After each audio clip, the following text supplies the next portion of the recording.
Myanmar has rejected the findings of a United Nations report that accused the country's military of genocide against the Rohingya Muslims in the Rakhine state. Myanmar has come under immense pressure over last year's military crackdown that pushed more than 700,000 Muslim minority into Bangladesh. The report by a UN fact-finding mission said there was evidence of genocide and crimes against humanity perpetrated on a massive scale by Myanmar military. The Myanmar government spokesperson Zor Haite said, and I quote, "We did not allow the FFM to enter into Myanmar. That's why we don't agree and accept any resolutions made by the Human Rights Council." They pointed to the formation of Myanmar's own independent commission of inquiry, which he said was set up to respond to quote-unquote false allegations made by the UN agencies and other international communities.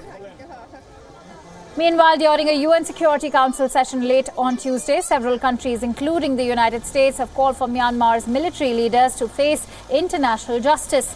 Earlier, the UN Secretary General Antonio Guterres said the report's findings and recommendations deserve serious consideration by all relevant United Nations bodies. The UN investigators have said in their report the Commander-in-Chief and 5 generals of Myanmar Army should be prosecuted for orchestrating the gravest crimes under the law. And most recently, very strong concerns have been expressed by the UN independent fact-finding mission on Myanmar appointed by the Human Rights Council. Its report issued yesterday found, and I quote, "patterns of gross human rights violations and abuses committed by the security forces, which is said, and I quote again, undoubtedly amount to the gravest crimes under international law." End of quote. I believe this report's findings and recommendations deserve serious consideration by all relevant United Nations bodies.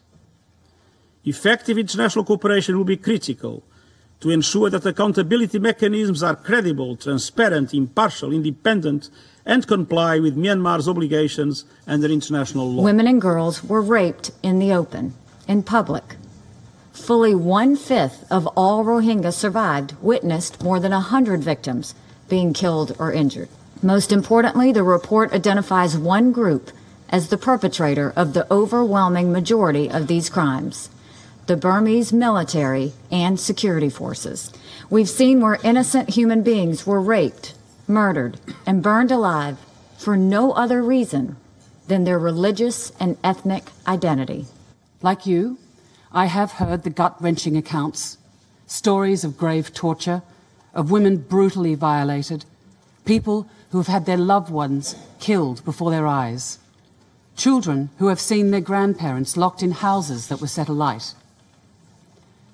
I am a mother, and I saw my own children in the eyes of every single refugee child that I met. I saw myself in every parent. How can any mother endure seeing her child thrown into a fire? Their experiences will never leave me.